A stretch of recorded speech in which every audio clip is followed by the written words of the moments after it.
उत्तर प्रदेश के 9 विधानसभा सीटों पर चुनाव का बिगुल बज चुका है। अगर हम कानपुर की सीसामऊ सीट की बात करें तो यहाँ पर सबसे ज़्यादा रोचक मुकाबला होने जा रहा है। एक दूसरे के ऊपर आरोप प्रत्यारोप का दौर भी शुरू हो गया है। आज समाजवादी पार्टी के पदाधिकारी, नेता, विधायक सब लोग प्रशासन के पास आए हैं अपनी मांगों को लेकर ज्ञापन देने के लिए। उनसे बात कर लेते हैं कि आखिर उनकी मांग क्या है, वो किस बात से आक्रोशित हैं।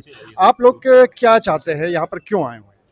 हम लोग सम्मानित हमारे विधायक लोग, हमारे प्रभारी राजेंद्र कुमार जी के नेतृत्व में हम लोग आज माननीय डीएम साहब से हमने टाइम लिया था 12 बजे का, लेकिन हो सकता है वो कहीं मीटिंग में हो, कहीं हो, तो उनके प्रतिनिधि मौजूद थे जिनको हम लोगों ने ज्ञापन दिया। ज्ञापन इस बात का दिया है कि हमारे सीसामऊ विधानसभा के जो छोटे छोटे कार्यकर्ता हैं उनको थानों से, चौकी से फ़ोन आ रहे हैं, आप क्या करते हो, आप कहाँ रहते हो, आपके कितने भाई हैं, आप कौन सी पार्टी में, आप पार्टी में कब से, आप किसी विभाग का तो नौकर है नहीं, क्या हम कहेगा कि हम इस विभाग में इतने साल से काम कर रहे हैं।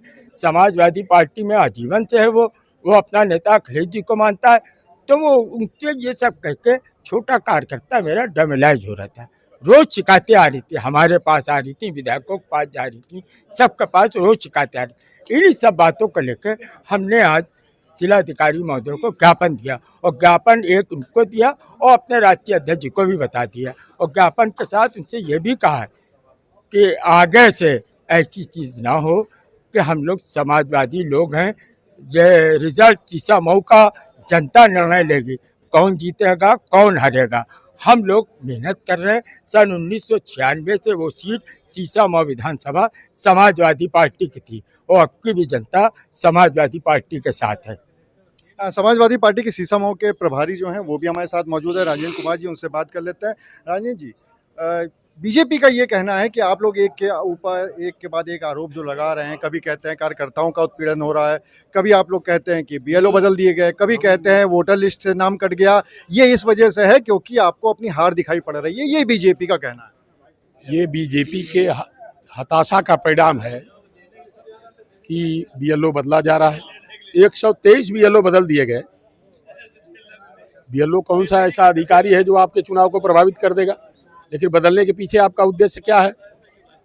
तो वो आरोप नहीं लगा रहे हैं। आरोप तो हमारा है कि चुनाव को प्रभावित करने के लिए ये लोग जो है बीएलओ बदल रहे हैं।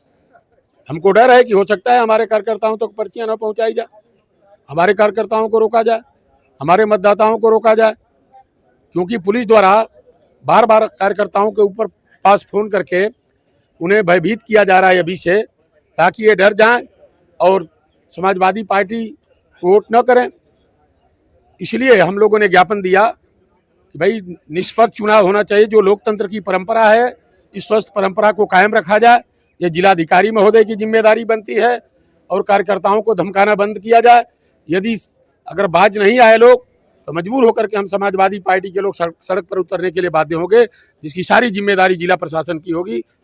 और निर्वाचन आयोग से भी हम लोग मांग कर रहे हैं कि जब चुनाव की घोषणा हो गई तो यथाशीघ्र यहाँ पर्यवेक्षक नियुक्त किया जाए और उनकी देखरेख में चुनाव हो, और एक एक शिकायत पर बारीकी से नजर रखी जाए, शिकायत में कितनी दम है। अगर वास्तव में अधिकारियों द्वारा, पुलिस प्रशासन द्वारा कार्यकर्ताओं को धमकाया जा रहा है तो ऐसे पुलिस प्रशासन के लोगों के ऊपर तत्काल कार्रवाई सुनिश्चित कराई जाए। अजय राय जी का बयान आया है कि हम लोग अकेले भी तैयारी कर रहे हैं, और अगर गठबंधन होगा तो वो भी देखा जाएगा। कहीं ना कहीं ऐसा लग रहा है। यहाँ पर भी जब आए थे कांग्रेस के प्रभारी, तब उन्होंने भी इस बात को कहा था कि आप लोग अपनी तैयारी रखो। कहीं ऐसा लग रहा है कि ऐसा भी हो सकता है कि अलग अलग चुनाव लड़ें?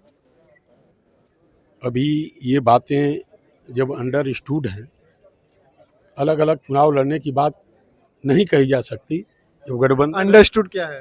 अंडरस्टूड ये है कि गठबंधन है हमारा, नामांकन होना है। नामांकन के समय तक तमाम परिस्थितियां आती जाती हैं। हमारे नेता जो फैसला करेंगे हम लोग उसका स्वागत करेंगे।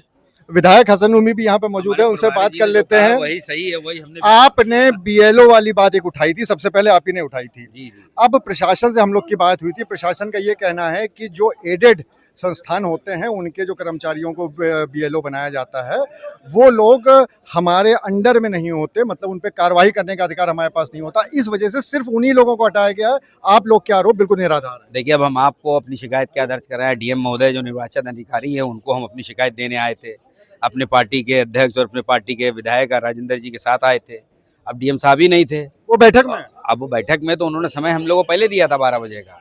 चलिए, उन तक ये ज्ञापन हमारा पहुंच जाएगा। जो हम लोगों को परेशानी हमने उसमें लिख के दे दी है, और उस परेशानी को दूर कर दे, चुनाव बढ़िया तरीके से संपन्न होगा। और नहीं तो जो हमारा लोकतांत्रिक तरीका है, फिर हम लोग फिर उस लोकतांत्रिक तरीके का इस्तेमाल करेंगे।